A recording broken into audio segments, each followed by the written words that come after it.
Ang inabandonang bahay sa bukid ng pamilya Begin ay patunay sa wagas na pagmamahalan ni Gilbert at Camille na nagkakilala sa high school at hindi na nagkaiwalay.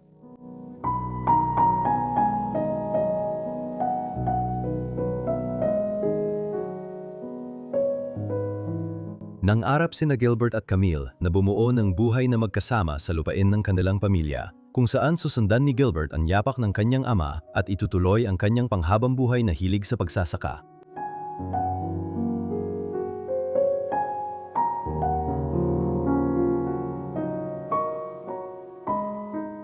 Natupad ang pangarap nilang magsama sa Bukirin.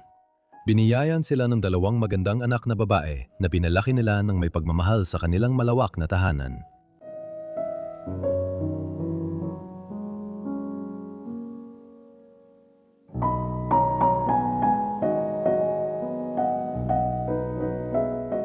Gayunpaman, dumating ang trahedya sa pamilya nang magsimulang magkasakit si Gilbert dahil sa sobrang pagtatrabaho. Di na siya nakapagtrabaho at pumanaw makalipas ang kaunting panahon.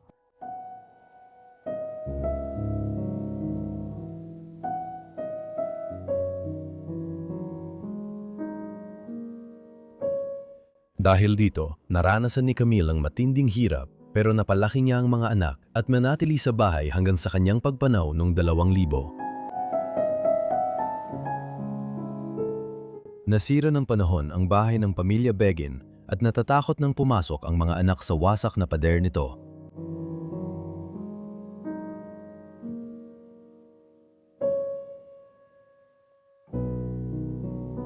Susubukan naming suungin ang panganib sa huling pagkakataon at muling isalaysay ang kanilang kwento.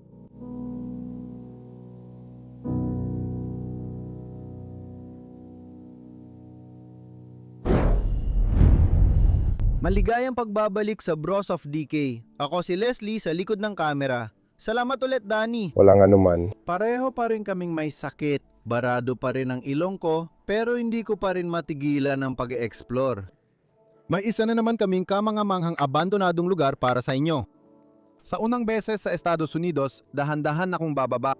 Unang beses namin dito sa Estados Unidos, kukunan namin na video ang abandonadong bahay na magsasaka. Excited akong ipakita sa inyo. Mukhang kakaiba rito kaya siguradong astig ang exploration. Tara na! Nagustuhan mo ba ang kotse, bro? Oo, ayos. Ang tahimik dito sa parteng ito ng Estados Unidos. Kailangan kong sabihin, mahilig talaga ako sa kalikasan. At itong mga estado na puno ng kalikasan, sila talaga ang pinakapaborito ko. Ang pag-explore dito ay parang dagdag biyaya sa akin. Yung bahay na i-explore natin, natagpuan namin ngayon ang daan papunta doon na hindi tayo napapansin. Kahapon sumilip din kami sa loob. Napakalaki nito pero napakaraming panganib din. Oo, isa ito sa pinakadelikadong bahay na pupuntahan natin dito sa Estados Unidos. Delikado kasi hindi tayo mahuhuli pero yung bahay ay sobrang marupok. Bumagsak na sa basement ang buong kusina. Sabi sa akin ni Danny, hindi ka pwedeng tumapak sa sahig ng kusina. Hindi ka pwedeng tumapak sa sahig ng kusina. Gagawin ko to. Hindi mo gagawin yan. Hindi niya gagawin yan. Tingnan natin, baka kaunti lang. Danny, ayan ang ganda na kukunan natin ngayon. Wow, hindi ba siya nakakaakit? Gustong gusto ko ang labas ng property na ito. Sige, bilisan natin tumawid. Kita mo yung paparating na sasakyan? Sige, malamang may sasakyan din mula sa kabila. Sige, dadaan tayo sa likod bahay, tapos pupunta tayo sa basement at pagkatapos papasok tayo sa bahay.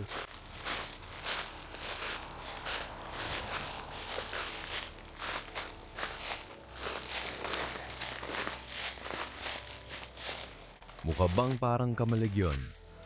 Oh! Siguro dati itong lugar kung saan inalagaan ng dating may-ari ang mga hayop niya.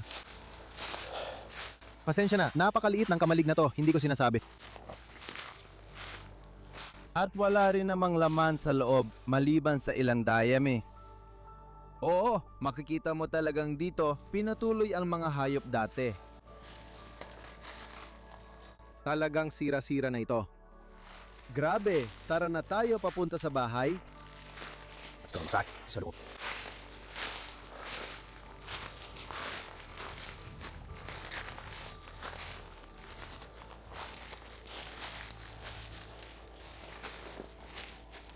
May maliit na daan para sa'yo. Ayan. Papasok tayo sa basement, tama? Ay, naipit ako. Oo, ulo mo ang naipit.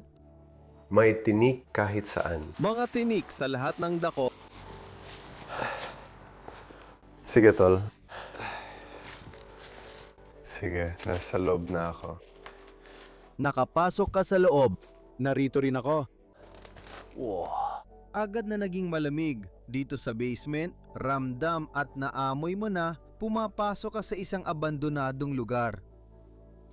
Grabe, nagugustuhan ko na agad ang basement na ito. Ayos yan. Putik. Oo, literal na may putik kahit saan. At ito dito, ang nakikita mo ay literal na kusina sa itaas natin na halos gumuho na, literal din na walang suporta mula sa basement. Nasa likod natin ang hadang paakyat sa itaas na palapag. Ang hagdang wala na talaga. Ang kalahating hagdan, pwede upang ipasok ang ulo mo rito. Ganun nakalubha ang sira nito.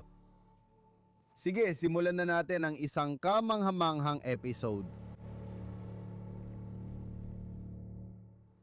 Danny, halika dito pare. Alam kong nasa itaas ka na, pero kailangan ko pa ring umakyat. Gusto kong ipakita sa mga tao kung paano kami pumapasok sa mga abandonadong lugar na ganito na talagang delikado.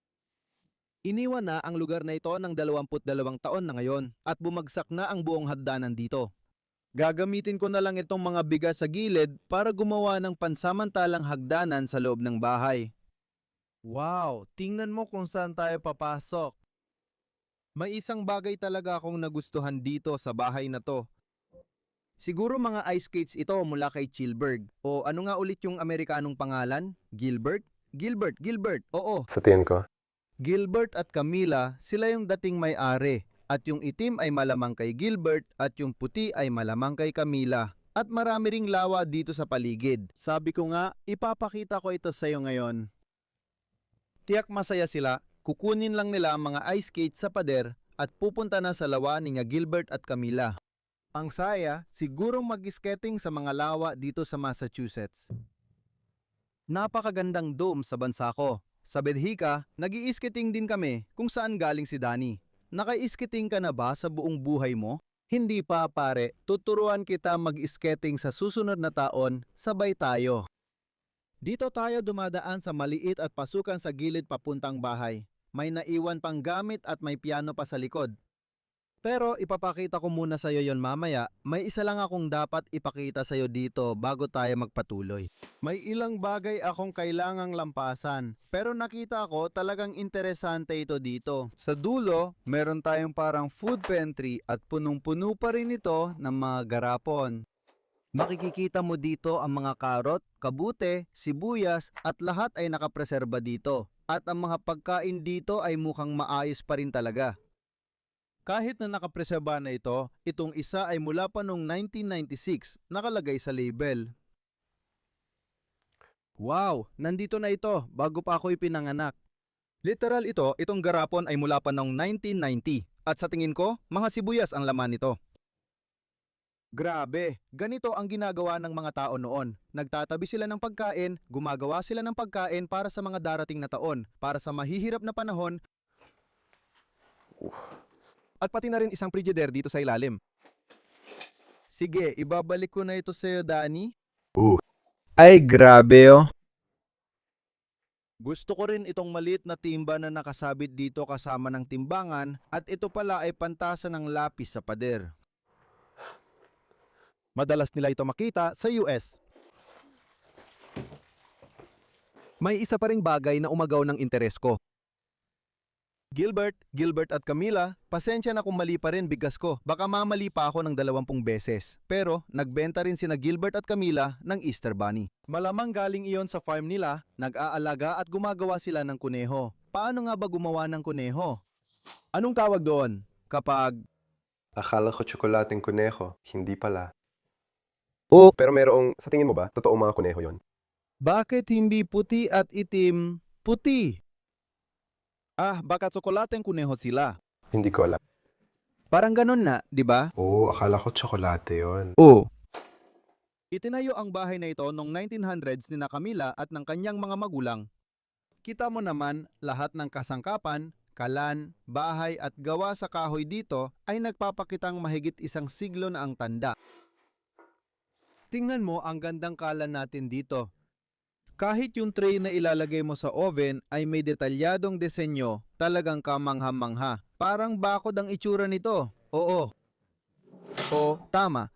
Iniisip ko rin yon. Talagang napakagandang kagamitan nito. Makikita mo na sa kasamahang palad, nasira na ang itaas na bahagi nito. Maganda pa rin ang kalan at may piano rin sa kwartong ito gaya ng nakikita mo. Wow, mukhang marami na itong pinagdaanan. Sa tingin ko, hindi na ito tutunog. Kaunti lang.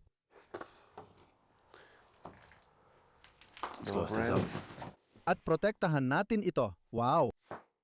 Sa likod ng pintuang ito, may maliit na patio na ipapakita namin sa dulo ng video. Makikita mo rin agad ang unang palatandaan ng pagkasira. Humanda ka dahil papasok tayo sa kwarto at di ka maniniwala sa makikita mo. Ito ang kusina ng bahay at ipinakita lang namin sa inyo sa basement kung paano ito tuluyang lumubog sa basement at ito ang kusina mula sa itaas. Hindi pa ako nakakakita ng ganito sa Europa noon, pero sa Estados Unidos, karaniwan ito.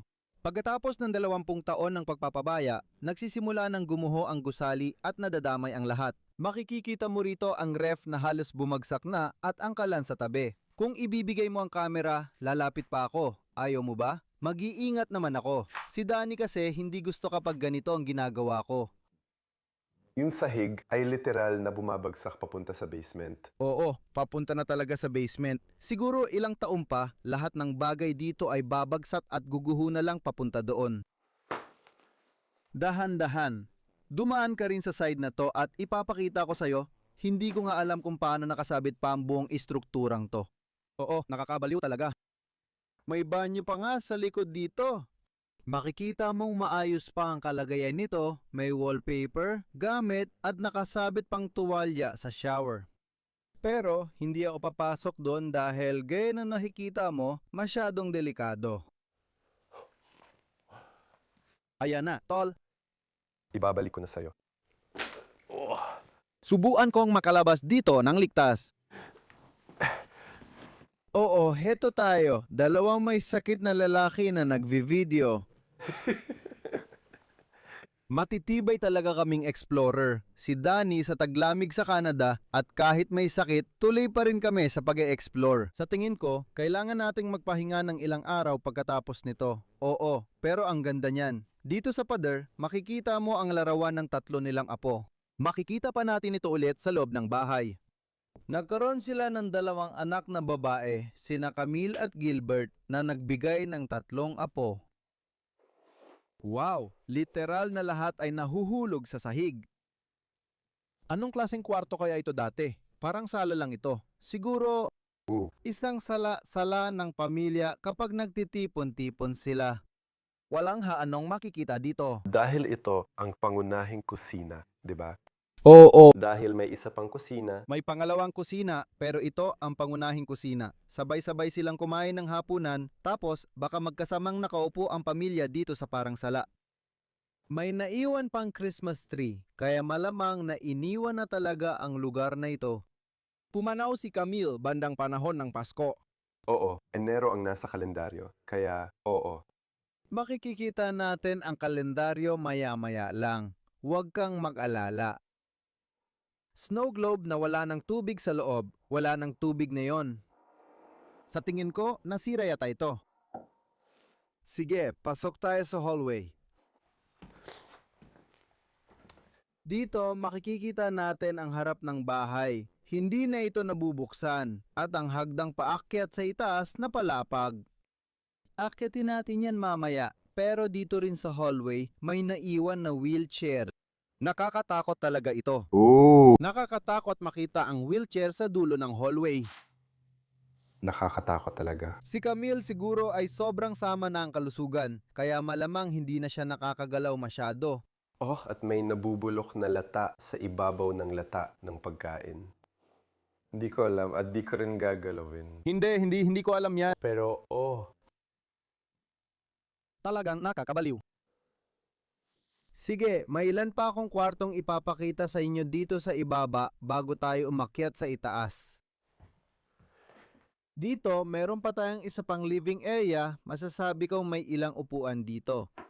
Pinakagusto ko dito yung mga nakasabit na mukhang tradisyonal na damit sa Estados Unidos. Yung babaeng magsasaka, paano mo ba siya tatawagin? May particular bang tawag sa kanya? wala. May particular kaming tawag dyan. Sa Dutch, tinatawag itong burin. Isang particular na pangalan. Oo, may particular na pangalan para sa asawa ng magsasaka. Burin ang tawag dito. Sige. Kaya meron tayong berg, siya ang magsasaka at burin. Ang lalaki at babae na bersyon. Oo, tama. Hindi. Sa Ingles, isang bersyon lang. Para sa akin, kakaiba yon. Ito ang kanyang mga damit, ang burin, masasabi ko siguro. Gusto ko ang estilo nito. Sa tingin ko na damit yon para sa isang magsasaka. Pero mas pangsimbahan siya. O para sa simbahan nga, at ito ay si Shelbert, ang kanyang jacket. Gilbert, yung jacket niya, baka mas marami pang damit dito. Tingnan mo. Ang gaganda ng mga ito. Ibalik natin ito ng maayos. Ngayon, may magandang kwarto at dalawang upuan tayo.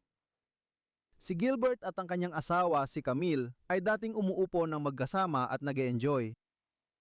Dito sa kanto, may magandang singer na makinang panahi, medyo mas bagong modelo, siguro mula 1970s o 1980s.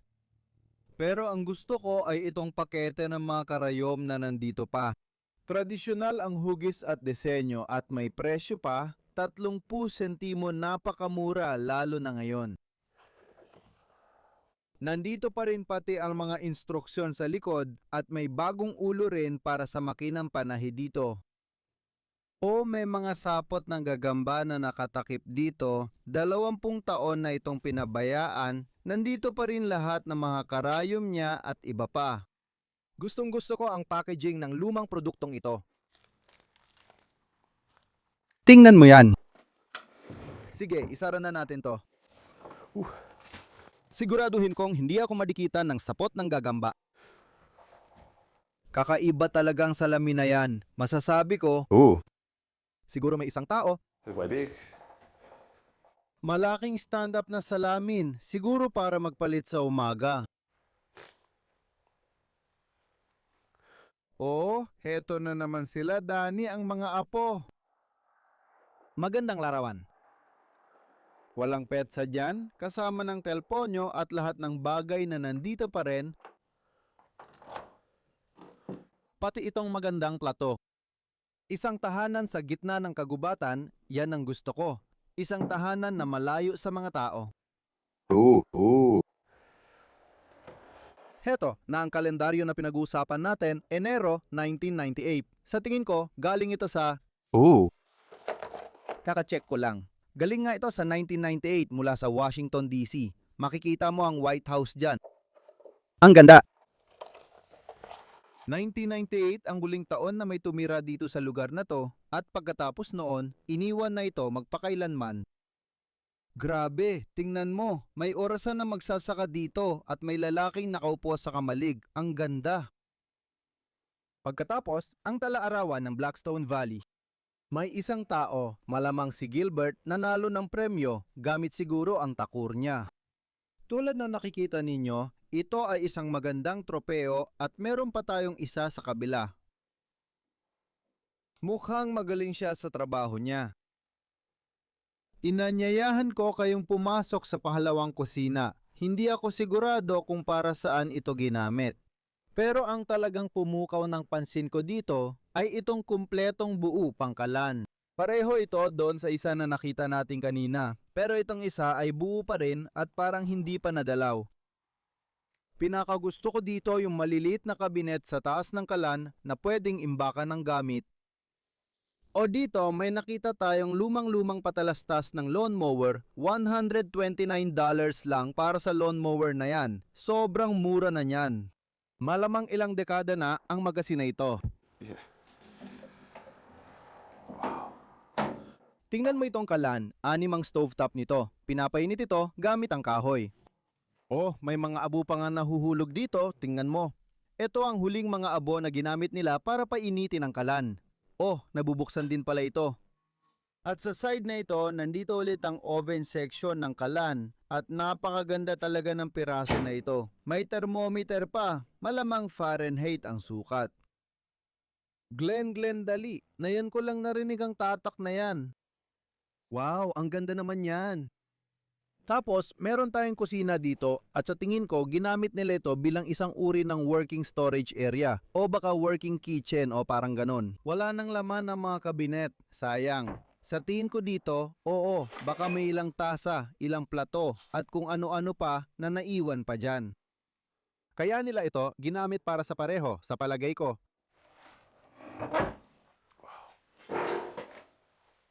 Tapos dito sa side na to, oh, tingnan mo dito sa likod, Danny. May naiwan pang magandang telebisyon. At mukhang ginawa nilang parang vanity yung telebisyon nila. Kita mo yung telebisyon sa ibaba at dito sa itaas ay parang may compartment na pwedeng lagyan ng salamin sa loob. Itong kasangkapang ito na parang ibabaw ng vanity at mukhang isang piraso lang din siya. Oo, yun ang pinakakakaibang bahagi sa lahat. At syempre, nandyan din ang plansahan sa harap nito. Pasensya na. Pero, di mo ba naririnig yun? Naririnig ko, mga ibon? Hindi, may naririnig akong kakaibang tunog. Isang kakaibang tunog. Hindi ako sigurado kung saan ka nanggagaling, hindi ko alam. Pasensya na. Walang problema. Minsan habang nag-e-explore, nakikita mo. Nakikita mo?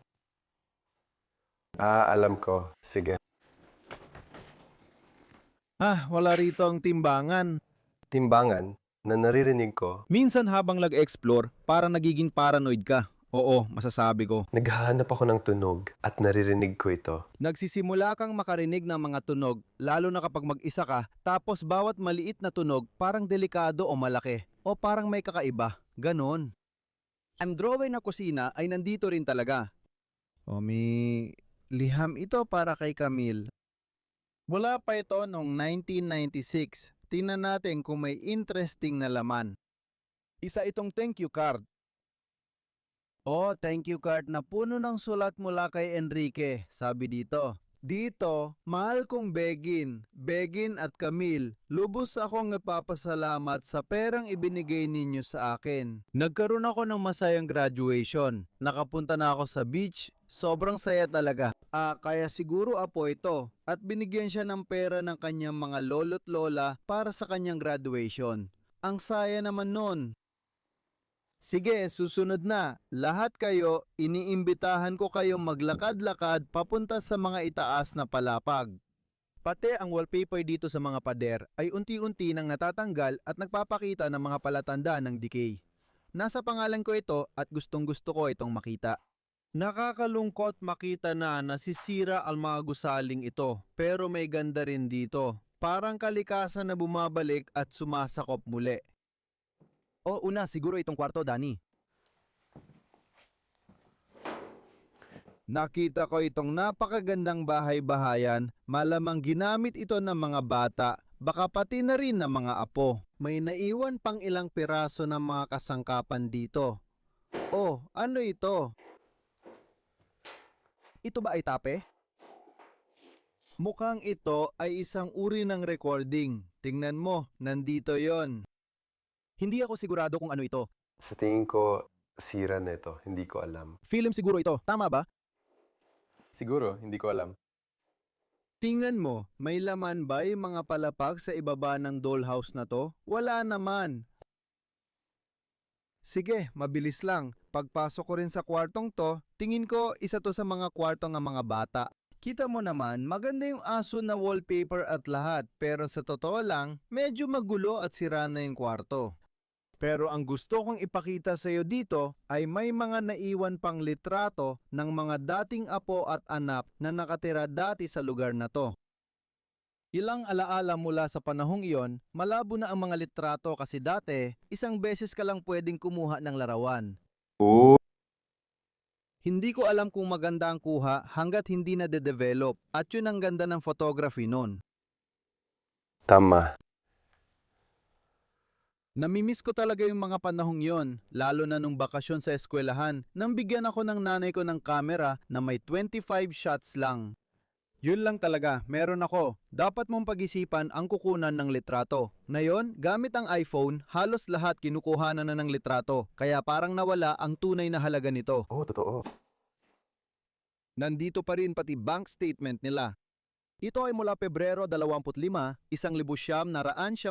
para sa 100 at 13 at galing ito kay Camille. Magagandang librong pambata dito sa sahig mula sa aming dalawa, tatay. Oh, parang thank you kay dito para sa tatay nila, Mike. Ano yon? Mababasa mo ba? Hindi, pero para ito sa araw ng mga ama. Pati lahat ng damit nila at lahat, pati mga papeles nila, naiwan lahat dito. Oh, may naiwan pa tayong lumang sulat dito. Sulat kamay na liham, ang iyong asawa. Sabi dito sa amin nagkaroon kami ng party para sa kaarawan. Ngayon, may sulat kamay tayong liham na may larawan. Oh, 6 na buwan pa lang daw ang bata. Wow guys, isa pa! Narito ang isa pang litrato ng bata. At sa likod, nakasulat na may isang bata na nakahiga sa mga kumot. Ginawa ko siya 2 araw.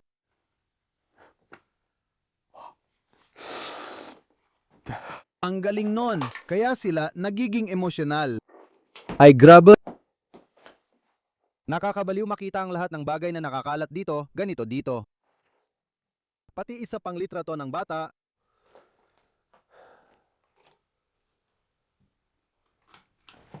Ano? Hindi. Ginawa ko lang yun, pangkatuwaan. Hindi, sumpa man. Hindi ko talaga alam. Iniwan na ang lugar na ito ng 22 taon na. At gumagana pa rin ito, 24. 24, pasensya na, 2 taon pa pala. Siyempre, ito rin ay gagana. Diyos ko. Mukhang bago pa rin ang mga ilaw. Masasabi ko, Oo, mukhang bago pa. Yung mga ilaw na yan, hindi yan galing sa dekada 90. Mas bago pa. sa tingin mo kaya pinalitan nila yan dati? Hindi ko alam. Bago ang mga ilaw na yan. Parang lahat sa bahay na to, pinabayaan na ng 20 taon. Pero ang mga ilaw lang ang mukhang bago pa. Oo, yung mga ilaw lang talaga ang bago. Nasa gitna ako ng hallway. Pasensya na, kailangan ko lang intindihin na biglang nagbukas ang ilaw. Ang hirap nito. Nandito sa gitna ng hallway, meron din tayong parang upuan dito. Sinabi ko na kay Danny na para sa akin, parang convention center o concert hall ang may ganitong mga upuan sa loob. Ano sa tingin mo ang mga ito? Dahil laging magkakahiwalay, hindi sila magkasama. Hindi ako sigurado, pero pwede mong buksan ang mga ito at gawing parang upuan. Magandang tingnan, pero sa totoo lang, hindi ko alam kung bakit nandito ito. Oo, ang sinehan at mga teatro, kailangan talagang magkahiwalay. Kasi kung kailangan mo silang tanggalin, kailangan isa-isa mo silang tanggalin. Sige, hindi ko alam. Kakaiba lang talaga silang makita dito. Pero heto na, lahat, la creme de la creme, ang cream sa ibabaw ng pie. Itong magandang silid-tulugan at naniniwala akong ito ang huling silid-tulugan kung saan natutulog noon si Camille kasi lahat ng gamit niya ay nandito pa rin. Makikikita mo pa ang kanyang panggabing damit na nakasabit pa rin doon at lahat ay nasa maayos pa ring kalagayan. Simulan natin dito, Danny. Ipakita mo ang drawer at cabinet. Tingnan kung may laman pa. Nasa loob pa rin ang mga kumot. Kahit ang damit niya ay naiwan pa rito sa magandang puting drawer. At marami ring mga artikulo ng balita na naiwan pa sa ibabaw. Isa ay mula pa noong 1985. Palagi kong gustong buksan at tingnan kung ano ang nangyari noon. Serye ng mga pagpupulong tungkol sa armas ng Soviet at Estados Unidos ang nakaplano, pag-uusap tungkol sa PayPal, Papal. Kaya napag-uusapan nila ang panahong Soviet. Wow, Diyos ko. Ano pa kaya ang meron tayo dito? Yung larawan, may coloring book din mula sa mga bata na naiwan dito. Pati ang kanyang mga alahas. Totoong ginto kaya ito? Sa tingin ko hindi. Ako rin, hindi. Pero posible, di ba? Posible. Dito niya itinatago ang lahat ng alahas, malamang ninakaw na rin. Pagkalipas ng 20 taon, may naiwan pang dial ng relo. Tingnan mo to, ang galing. Tingnan mo itong kakaibang telebisyon na meron tayo dito. Wow, ang Olympic na telebisyon. Gustong gusto ko yan. May parang salamin sa harap ng TV at yung hugis at disenyo nito ay talagang kakaiba para sa akin. Hindi mo makikita ang ganito sa Europa. Hindi, talagang hindi. Karaniwan ito sa Amerika at saka yung record player, masterwork record player. Oo, sa tingin ko, medyo vintage pa rin ang Amerika sa ilang lugar. Oo, natanggal ko lang. Inaayos ko na. Oo, naibalik ko na. Ang gandang record player. Kasama pati mga gamit sa paglalakad. Para kay Camille, hanggang sa huli ng kanyang buhay, hindi maganda ang kalusugan niya, kaya kailangan niya ang mga iyon. Sige. Wala namang kawili-wili dito. Pero nandun pa rin ang maayos na kama, lahat, nandun pa ang mga kumot at ang unan ay nasa ulunan pa rin. At ang kanyang mga rosaryo, syempre, dahil gabi-gabi siyang nagdarasal bago matulog. Medyo maganda pa nga ang mga ito, masasabi ko. Ooh. Gusto ko ang bakal na disenyo, gusto ko rin ang kristal na nandyan. May ilang libro sa ibabaw ng kama para magbasa sa gabi, pamparelax at pampatanggal ng pagod.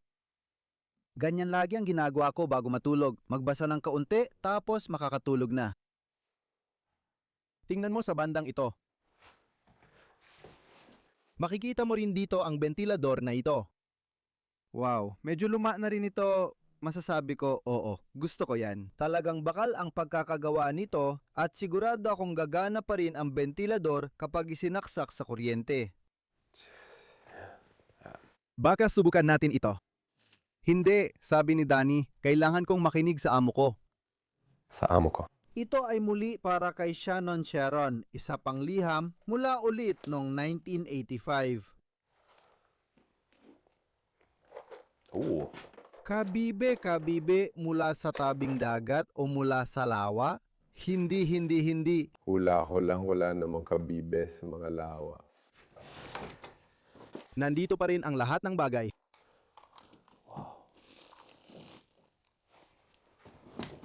Sige mag-ingat ka. Natatamaan mo yata ang kahon ng makinang panahi.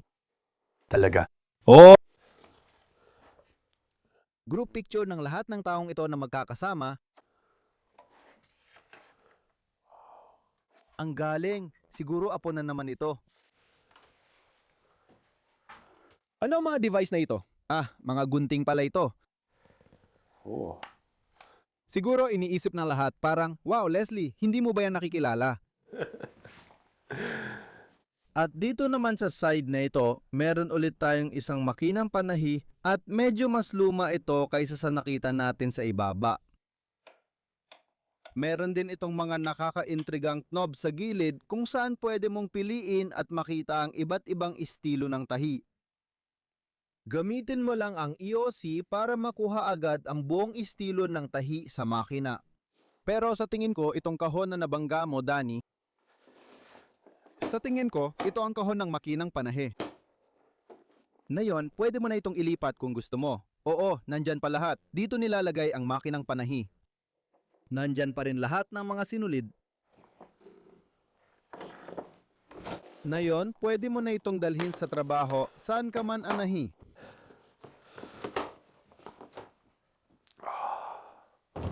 At kanina nung nasa kwarto ako, nakita ko itong maliit na aklat dito at ito ay punong-puno ng mga diaryo.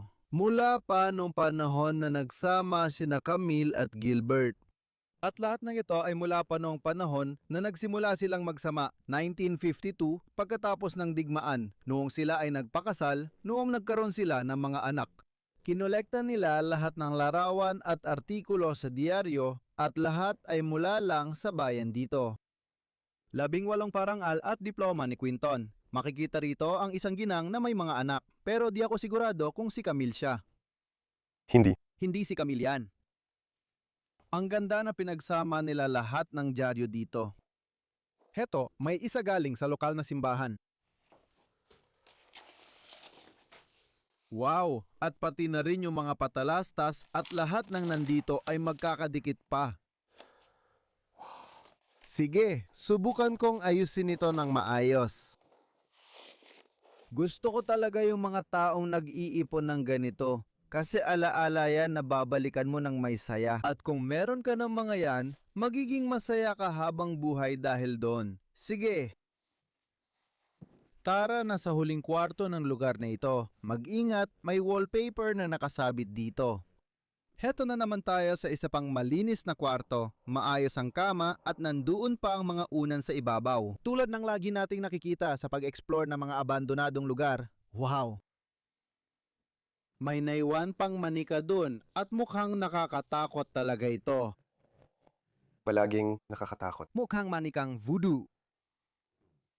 Mayroon tayong magandang upuang may pulang upholstery sa ilalim nito. Alam mo ba kung bakit walang laman ang frame na ito?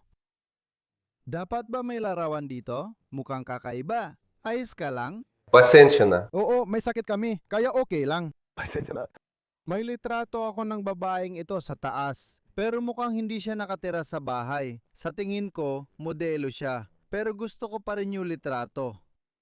Limona Simon. Limona Simon. Yun ang nakasulat doon. Baka sikat siyang modelo, artista o iba pa. Malamang. Farmside, ang mga mangangabayo at mga baka at ipininta ito ni Tim Ward. Noong 1978. Pati na rin ay walang laman. Gustong gusto ko ang wallpaper doon. Mula sa mga barko at iba pa. Sige! Magandang painting sa dingding. Tingnan mo itong maliit na piano o organo. Binawi ko. Ayos lang ako. May tao dito. Maraming nota ng musika sa paligid nito. Kumanta tayo. Alam nating lahat ang Hela, Hallelujah, mga awit ng simbahan para sa koro. Malamang, nag-ensayo sila sa organong ito dito bago sila nagsama-sama sa koro. Siguro sina Maxim, Sharon at Camille ay sabay-sabay na pumunta sa koro. Mayroon pa ng kahon dito kung saan dating may gitara o violin. Pasensya na. Umaasa akong nandoon pa siya. Oo, ako rin. Pero inasahan ko na wala na siya doon. May maganda ring bawol dito, ang maleta para maglakbay sa buong mundo. May damit pa rin sa loob. Tapos nandito ang drawer, makikita mo na may mga larawan pa rin sa ibabaw nito. Sa tingin ko sina Maxim at Sharon, o baliktad hindi ko sigurado, kasama ang kanilang mga asawa. Hindi ba't napakaganda niyan? Malamang pareho na silang kasal at may bagong buhay. Hindi ko alam kung bakit hindi sila pumunta rito para kunin ang ilang natirang alaala. Mukhang marami na silang nakuha kasi kaunti na lang talaga ang natitira. May libro rin dito na may mga sulat sa loob. Para sa akin, hindi ito mula sa dating may-ari. At saka yung gubat, siguradong gubat ito na malapit lang sa bahay, makikita mo sa itsura ng mga puno at lahat. May maliit ding lugar dito para magtrabaho. Pero Faf ang makinang panahi, hindi singer. Hindi sila loyal sa singer, pero gusto ko rin ang pat. Mas madalas ito sa Europa kaysa Estados Unidos. Mas karaniwan ang singer dito. Maganda pa rin ang makina, nakaayos lahat para muling magtrabaho at nasa harap pa rin ang upuan. Nandito pa rin ang kahon ng mga gamit. Kasama rin ang malalaking gunting at mga ginupit na tela. Wow! Singer, ham stitcher, hem stitcher. Alam mo ba kung anong laman ng kahon na ito? Ayon ay isa pang ulo para sa makinang panahi, okay? Tapos sa ibabaw nito, nandito ulit ang mga larawan ni na Maxim at Sharon. Ito si Maxim. Hindi ko alam ang gagawin kay Maxim Marshron. Nakasal na. Munting biyaya para sa pamilya.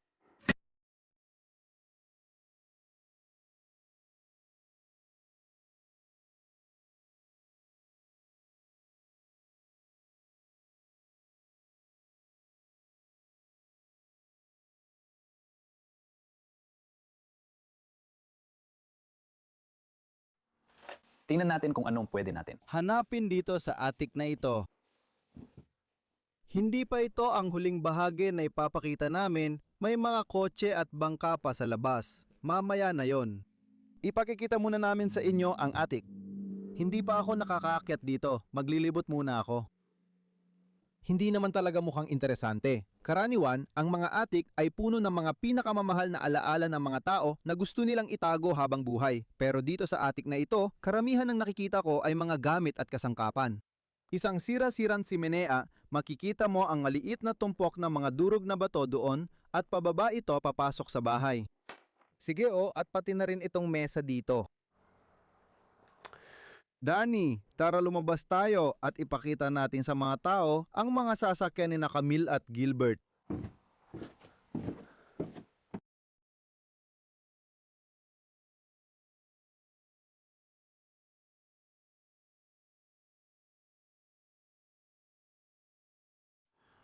So nandito na naman tayo sa labas. Tinitingnan lang kung may tao doon. Sa tingin ko, ayos na tayo bro. Akyat tayo dito. Salamat. Okay, Danny. Yes. There you go, bro. Ayos, kailangan mo ba ng tulong? Oo, ayos lang ako. Sige. Tara, sa harap ng bahay tayo.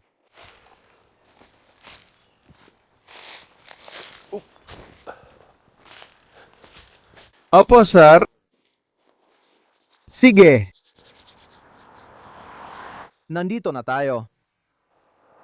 Dito banda, heto ang buong harapan ng bahay, magandang gusali. Gustong gusto ko ang gawa sa kahoy dyan. Napakaganda at karaniwan sa lugar na ito ng Estados Unidos. Pero sa kabila ng kalsada, may mga sasakyan din akong gustong ipakita sa iyo. At sa tingin ko, dati itong pagmamay-ari ng dating may-ari ng lugar na ito, sina Gilbert at Camille. Wow, ang ganda talaga nito. Ooh. Sa pagitan dito.